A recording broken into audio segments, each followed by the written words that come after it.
Olá, estudante do programa Se Liga na Educação.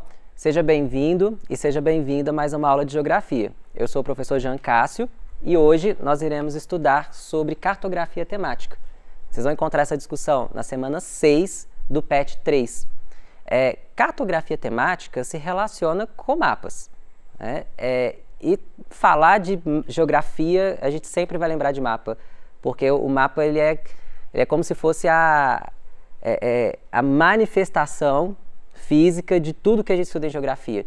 Já que a geografia estuda as relações do espaço, ou seja, as coisas que acontecem no planeta Terra, enfim, qualquer localização desse planeta, a gente pode representar praticamente tudo que a gente estuda em geografia em um mapa. E não apenas a geografia, a história, biologia, química, enfim, qualquer ciência, qualquer saber, qualquer arte que quiser representar algo que acontece no planeta Terra, pode utilizar um mapa como base para isso. Então, a cartografia temática, a gente vai estudar que tipos de mapa existem e como que a gente pode representar diferentes informações. Bom, então nessa aula nós iremos comparar e classificar diferentes regiões do mundo com base em informações populacionais, econômicas e socioambientais, representadas em mapas temáticos e com diferentes projeções cartográficas, e também a gente vai conhecer diferentes formas de representação cartográfica, ou seja, diferentes mapas, a gente vai explorar mapas diferentes nessa aula. Bom, primeira coisa, antes de falar de mapas, mapa é uma linguagem, ou seja, mapa é é como se fosse uma forma de expressão. Assim como texto escrito, você pega um texto e lê, você está lendo uma forma de expressão, você pega um número, ele é uma forma de expressão, você vê um gráfico, ele é uma expressão, o mapa também é. E assim como você aprende, né, lá nos anos iniciais, você aprende a juntar uma letra com a outra e fazer uma leitura de uma palavra, fazer uma leitura de uma frase, de um texto, esse processo de aprender a ler um mapa também é um processo de alfabetização. Tem gente que não sabe ler mapa, né? Tem gente que às vezes vê uma reportagem tá na internet ou na televisão e mostra um mapa, às vezes a pessoa pula a parte do mapa porque acha difícil de entender, né? E para a gente ter uma plena leitura de mundo, para a gente saber ter acesso à informação e saber criticar uma informação que a gente recebe, é importante que a gente saiba ler mapas também, mas às vezes falta esse momento de mostrar como que se lê um mapa, né? E os mapas, eles não são simplesmente presentes em reportagens ou em livros de geografia, a gente lida com mapas o tempo inteiro. Você pega seu celular e você vai querer chegar na casa de um amigo seu ou em algum lugar da sua cidade que você nunca foi, ou até chegar em uma outra cidade, a primeira coisa que a gente faz é abrir o aplicativo do nosso celular que se conecta ao GPS e falar, eu quero chegar em tal lugar. E aí o GPS vai te indicar. E ele vai te indicar onde? Em uma base cartográfica, em um mapa. E aí você tem que saber se guiar ali. E às vezes tem gente que não consegue se guiar nisso, né? Às vezes o mapa fala vira direita, a pessoa não consegue entender que o que está ali na tela do celular representa uma realidade que de fato existe. Não sei se algum de vocês são gamers, né, que gosta de jogos. Tem uma série de jogos que os personagens têm que se guiar dentro de uma cidade fictícia. E ali você precisa de um mapa para se guiar. Então, os mapas eles são presentes no nosso cotidiano o tempo inteiro. E lê-los é importante, é tão importante quanto a gente saber ler um texto.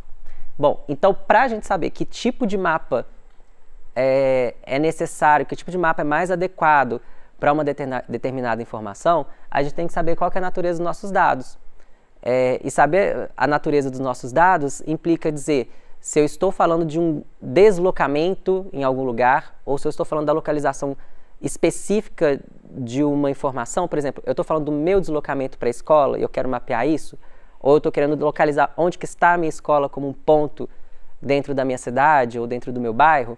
Então, as diferentes fontes de dados são importantes para a gente identificar de qual mapa que a gente vai precisar. E antes de eu começar a falar desses mapas, quais que são, outra coisa que é muito importante a gente pensar em mapas, nessa era, né, digital que nós chegamos da fake news e da pós-verdade, né? O que seria isso? Informações que chegam para a gente, que são informações falsas, né? Notícias que chegam para a gente e que às vezes a gente acha que é uma informação verdadeira, repassa nas nossas redes sociais para outras pessoas sem conferir. E essas notícias acabam sendo, essas mentiras, né, são republicadas tantas vezes que a gente passa a acreditar como se fosse verdade. De uma certa forma, a gente tem aprendido a identificar fake news de textos, né? Ou seja, primeiro eu vou verificar se essa notícia está sendo veiculada pela imprensa, pelos veículos oficiais, referendados, que tem verificação dos fatos, né? Agora, e um mapa quando aparece pra gente? Vocês podem reparar que raramente as pessoas questionam mapas. E mapas também podem ser fonte de fake news. E muito forte. O mapa pode ter uma informação errada. O mapa pode ter uma mentira, né? E muitas vezes o mapa pode ter uma informação distorcida. E se a gente também não ficar atento a verificar quem produziu aquele mapa, de onde que ele está vindo, ele pode levar a gente a fazer análises erradas sobre o que acontece no mundo. E raramente as pessoas têm esse olhar de olhar para um mapa e falar assim, será que isso aqui é verdade? Que tá colocado nele? Ele está vindo de um lugar confiável? Ou ele simplesmente apareceu aqui na tela do meu celular, esse mapa, e eu já estou acreditando no que está falando nele? Então a gente tem que ficar esperto com isso. Bom, então vamos ver dentro dessa cartografia temática quais os mapas que nós temos. Bom, primeiro mapa de símbolos pontuais. Pensa o seguinte, eu preciso localizar, vamos lá, no mapa. Eu preciso localizar uma informação específica, um ponto. Por exemplo, se eu estou com um mapa do Brasil, como está mostrando aqui, né, o limite do Brasil aqui na nossa tela, eu quero localizar as cidades principais do Brasil. As cidades são pontos. Então, a gente vai usar um recurso que é chamado mapa de símbolos pontuais. Porto Alegre é um ponto, Curitiba é outro ponto, São Paulo outro ponto, BH outro ponto, etc. Agora, não dá para utilizar o mapa de símbolos pontuais para qualquer informação que eu estiver tratando. Vamos supor, por exemplo, que eu esteja falando do IDH de diferentes países. Cada país tem o IDH é o Índice de Desenvolvimento Humano. Eu não posso dar uma informação, um dado quantitativo com um ponto no mapa. Então, normalmente a gente usa um recurso que é chamado de mapa coroplético. Esse mapa coroplético ele vai seguir um padrão. Normalmente, a gente escolhe uma paleta de cores, um vermelho ou um laranja, enfim, cores diferentes. E quanto mais escura for essa cor, maior a quantidade daquela informação. Quanto mais clara que ela for, menor a quantidade daquela informação. Então, nesse mapa aqui, por exemplo, que eu ocultei os outros elementos dele, como legenda, etc., para a gente prestar atenção só nessa parte das cores, onde tiver mais escuro, como a gente vê aqui, ó, o que isso significa? Significa que eu tenho IDH mais alto. Onde está mais claro, por exemplo, que é essa região aqui, no centro da África, eu tenho IDH mais baixo. Eu poderia fazer esse mapa de outra forma? Poderia. Eu poderia, por exemplo, colocar o IDH mais baixo com cor mais escura e o IDH mais alto com cor mais clara. Só que isso ia causar uma confusão. Na hora de você ler, a ideia do mapa é sempre passar a informação para você o mais rápido possível. De uma forma, não necessariamente mais rápido, mas mais suave, de uma forma que seja mais tranquila ler aquele mapa. Então, se eu coloco informações altas com cores claras e informações baixas com cores escuras, eu tenho que fazer meu cérebro trabalhar com o lado oposto, né? Então, o mapa coroplético, pegando as informações em maior quantidade para as cores mais escuras, faz a nosso cérebro processar mais rápido. Eu poderia também fazer um mapa coroplético utilizando cores diferentes. Por exemplo, onde a IDH alto vai ser laranja. Onde a IDH baixo vai ser roxo. Onde a IDH médio eu coloco azul. Poderia fazer dessa forma? Poderia. Mas imagina para você ler a informação nesse mapa, como que ia ficar difícil você ficar associando. Você ia ter que treinar o seu cérebro. Toda vez que eu ver verde, é tal informação. Toda vez que eu ver laranja, é tal informação. Então, se a gente cria esse padrão já dessa paleta de cores, da mais escura para mais clara, você não precisa trabalhar tanto a sua mente para poder fazer a leitura desse mapa. E tem outra coisa interessante sobre as cores dos mapas, que existe uma certa convenção, não é regra para se criar mapas, mas tem 3 cores que a gente costuma deixar elas para alguns contextos específicos. É a cor azul, que a gente normalmente vai evitar fazer informação de cor azul para deixar o azul para a água, o verde, que normalmente a gente vai deixar para vegetação, e o cinza, que normalmente é ausência de informação. Então olha nesse mapa aqui, por exemplo, eu tenho a Groenlândia aqui, quase sempre ela vai estar cinza. O Saara Ocidental e a Somália. Essas 3, Coreia do Norte também, aqui, ó. Essas 4 localidades estão em cinza. Normalmente, o que significa um cinza em um mapa? Eu estou analisando uma informação e para esse território eu não tenho essa informação. Então, normalmente a gente bate o olho no cinza no mapa, a gente já pensa, eu não preciso analisar isso aqui. Aqui não tem essa informação. Isso já é uma convenção. Vou voltar naquele mapa dos símbolos pontuais que eu falei anteriormente. Olha só. Reparem bem. Esse mapa está falando das principais capitais do Brasil. Então, o que eu faço? Olha como que o Brasil está destacado de uma outra cor e os países do entorno do Brasil estão em cinza. Porque eles não são importantes nessa análise. Então, o cinza é para você não prestar atenção nele. E destaca o Brasil para você saber. Eu tenho que prestar atenção nesse recorte que é o Brasil. E o oceano em azul. Eu poderia pintar o oceano de outra cor? Poderia. Se eu estou fazendo o mapa, eu coloco a cor que eu quiser. Agora, meu mapa vai ficar bem legível se eu colocar o oceano de verde e eu coloco os outros países com uma cor mais forte do que a do Brasil que eu tenho que analisar? Não fica, né? Então, essas coisas são importantes na hora que a gente pensar em um mapa e na hora de fazer uma leitura de um mapa. Bom, também há mapas que são de símbolos proporcionais. O que seriam os mapas de símbolos proporcionais? Nesses mapas, eu vou comparar a informação de um local com o outro. Eu vou usar normalmente, pode ser discos ou pode ser quadrados, triângulos, enfim, o que for melhor para você. Esse mapa, ele está mostrando o contágio por Covid na América do Sul, de uma forma geral. Quanto mais está dividido por estados ou províncias, né? Quanto mais largo o disco, significa que tem mais pessoas contagiadas. Quanto mais estreito o disco, menor a quantidade de pessoas contagiadas. Então, eu percebo que, por exemplo, São Paulo está com um disco mais largo do que quando a gente olha a região de Buenos Aires, por exemplo, na Argentina. Deixa eu limpar aqui. Não tem como eu representar essa informação com pontos. Imagina se eu coloco um ponto e coloco um número de pessoas contagiadas. Esse mapa não ia ficar bem legível. Mas se eu coloco esses discos, eu olho para ele rapidinho e consigo identificar quais são as partes que são mais afetadas. Eu poderia fazer esse mapa, por exemplo, coroplético? Poderia. Eu poderia usar esse recurso aqui atrás, né? Que é pintar de mais escuro as áreas que têm mais pessoas contagiadas. É uma possibilidade. Às vezes uma informação pode ser representada de mais de uma forma, não precisa ser todas exatamente da mesma forma.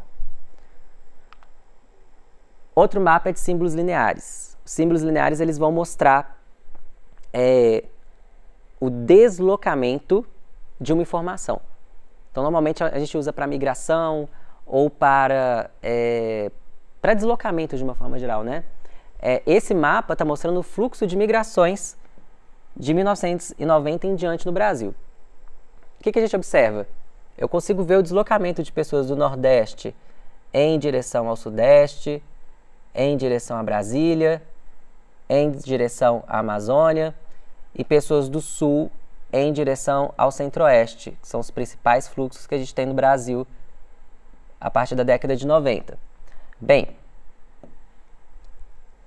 eu consigo perceber outra coisa nesse mapa. Ele, além de ser um mapa de símbolo linear, ele também é um mapa de símbolos proporcionais, assim como esse aqui.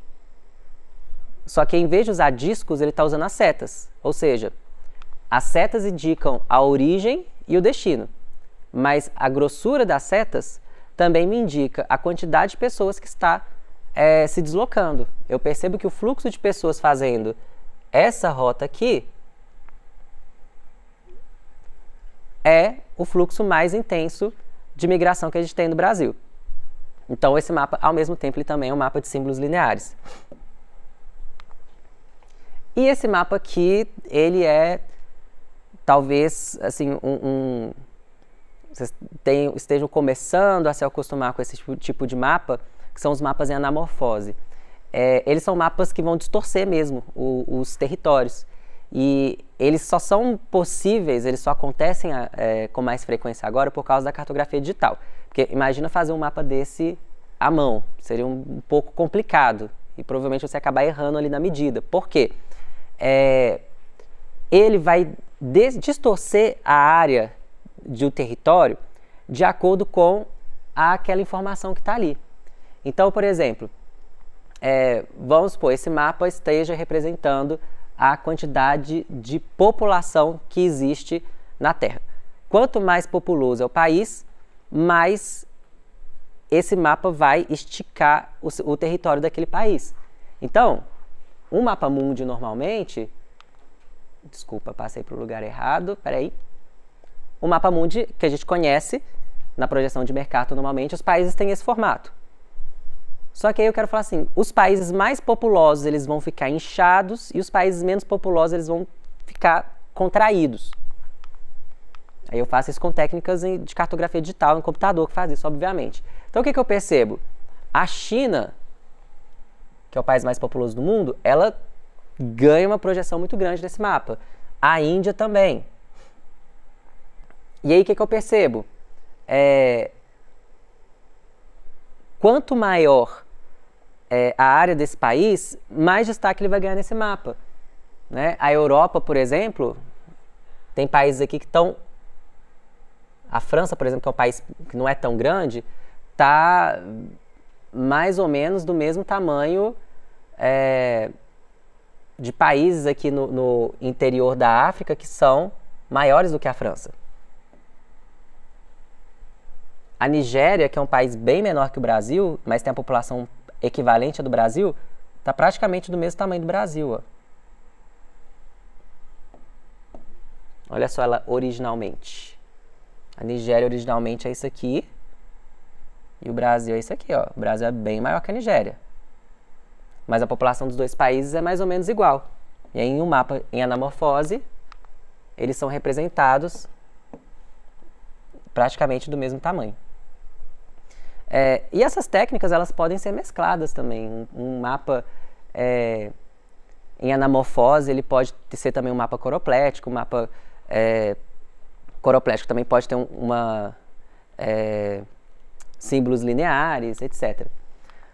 Bom, então vamos para uma atividade. Esse exercício é o exercício 1, que vocês vão encontrar na semana 6 do PET 3. E ele fala assim, ele pede para observar os dois mapas que eu vou mostrar na próxima tela, e ambos utilizam uma forma de representação cartográfica e quer saber qual que é a denominação dessa representação cartográfica. Esse aqui vai estar fácil, vocês vão ver. Então, os dois mapas, no primeiro mostra os bilionários que existem no mundo e no segundo mostra a pobreza absoluta no mundo. Bem, eles são quase que opostos, né?